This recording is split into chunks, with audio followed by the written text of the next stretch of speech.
We are after the third game of the season. The Astros fall to the Los Angeles Angels of Anaheim, and 642 days since Justin Verlander's last time to pitch in the big leagues.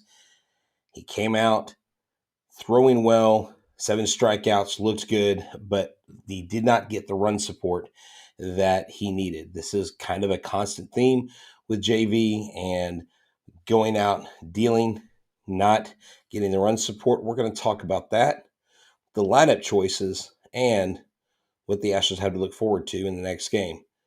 Let's go. Hello and welcome to Locked On Astros, your daily Astros podcast. Here are your hosts, Eric the Man Heisman and Brett Htown Wheelhouse Chansey.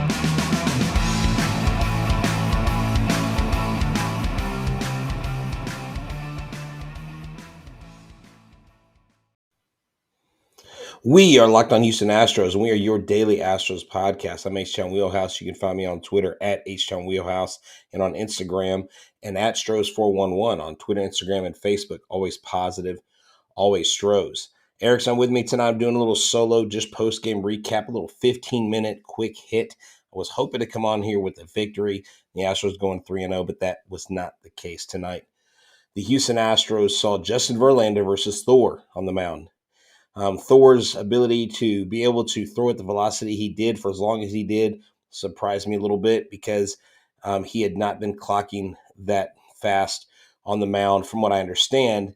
And so he was down 3 or 4 miles per hour, what he averaged when he was in New York. He did sign that $21 million deal. He's got an innings threshold to meet this season. So he's motivated to get back to the winning side of things for the Angels, and they did just that. The Angels came out and they beat the Astros with a measly score of 2-0.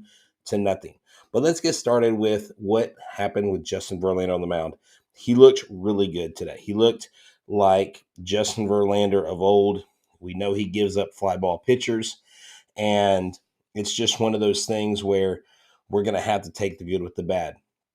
So what I liked about Justin Verlander is he got his extension through the strike zone. He was able to get to the offhand side of the plate. He had good velocity. His sliders were able to catch the inside of the corner of the plate, which was really good. I mean, he struck out Ohtani 3 times. He threw 80 pitches, and this is what it looked like. 41 four-seam fastballs. The max velocity on those was 96.1 miles per hour. Then you had 22 sliders at 88.5 miles per hour, 15 curveballs. The highest was at 79, and then 2 changeups. He threw 2. They're at 94.1. So his highest velocity today was 96.1. So you'd like to see that. He did have a called strike swing percentage at 25%. He had 9 swings and misses.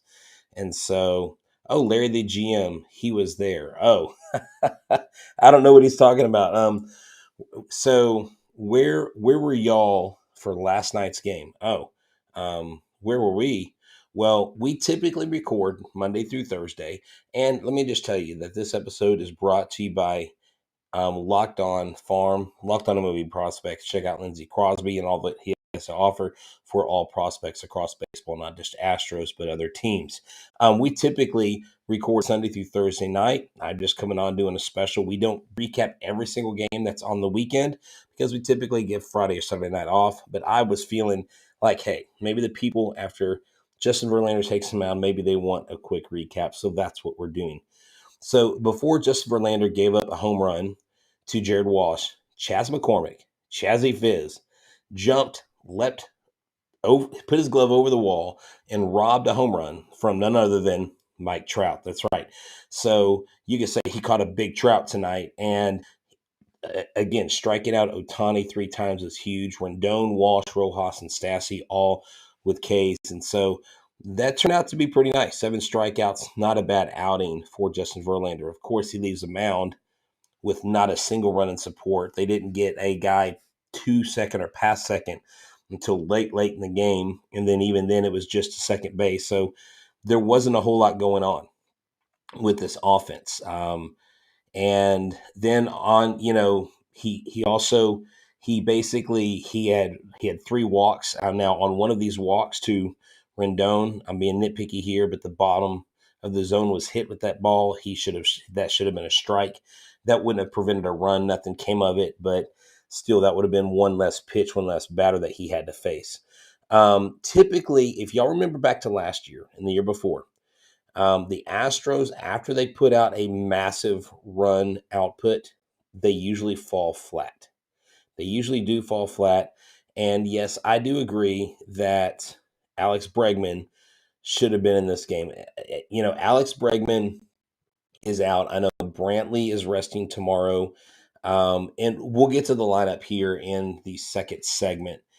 But I want to tell you that Built Bar is the best tasting protein bar in the business. And I want you to go to built.com and use the promo code LOCKED15 for 15% off your order.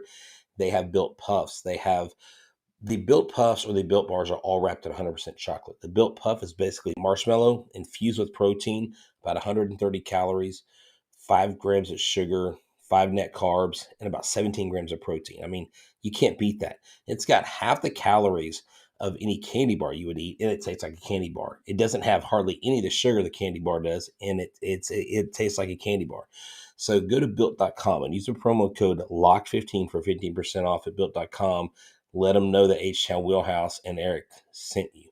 So with that being said, with the Built Bar, you're wondering, did Dusty need a Built Bar tonight? Did Dusty need to keep some of his players in? I had heard that Bregman had said he wanted to play. Now, I didn't hear that. Someone said, well, Bregman said he wanted to play tonight. Well, he wants to play every night. But Dusty is resting his guys. And, I think people said tonight on Twitter, well, Dusty doesn't care about winning all the games. Well, I don't know that that's the case, but you got to give guys different reps. If they're on the roster, they need to play at some point. It's the third game of a 4-game series. You basically win tomorrow. You win the series 3-1. You're leaving on a winning note in first place.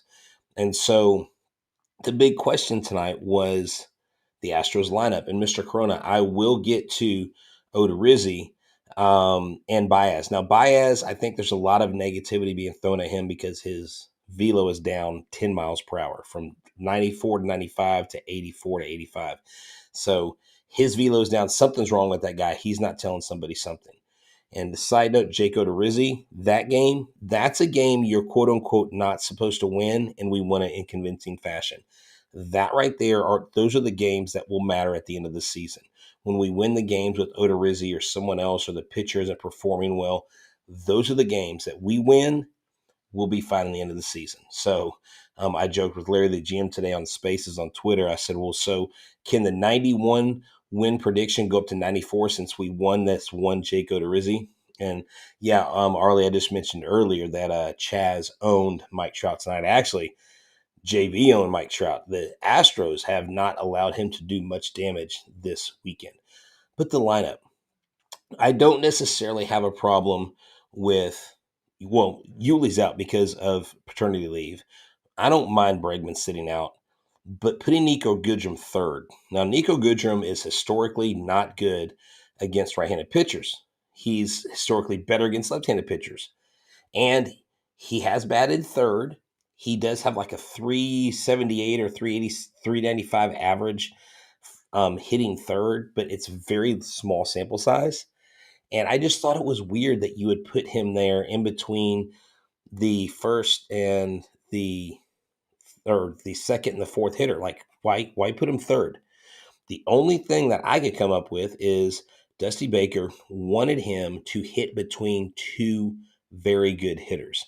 Now, while Mr. Corona, a regular show, does say Dusty is experimenting, I guess these are the games you experiment with. But there are a lot of people like Houston, Texas Dave saying, put Tucker third. A lot of people want Tucker to go third. So it was, I have to tell you, Brett, there is a guy on one of these Facebook groups is way better than you, Brett. Okay, wow. Thank you. You know what? I never professed to be the best. I don't know how to take that, but that's okay. Thank you for listening. Guess whose show you're watching? Mine and not his. So I digress. But Goodrum traditionally, again, is bad against right-handed batters.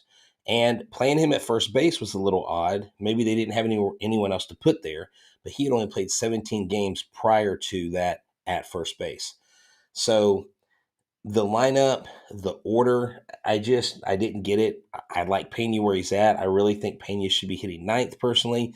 Altuve did not do very good at the plate tonight.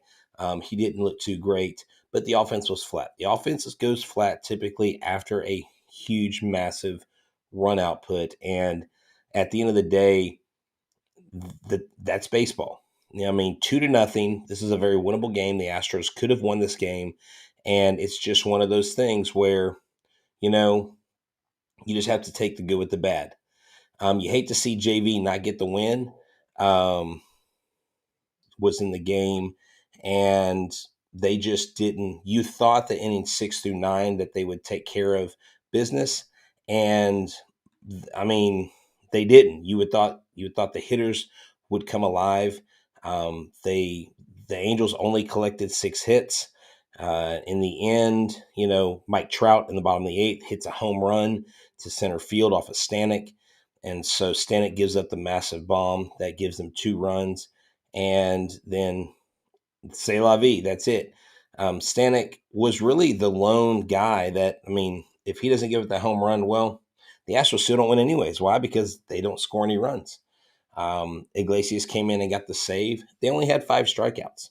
So the Angels had 5 strikeouts, scored 2 runs. This is a game that you should win, but you didn't. And so we definitely they have their work cut out for them when the mainline stars are not in the lineup. And let me remind you that betonline.net is the place for all your betting needs. They have podcasts, they have sports information, whatever you need, props, betting odds, whatever you need. Go to all your sports wager needs, go to betonline.net.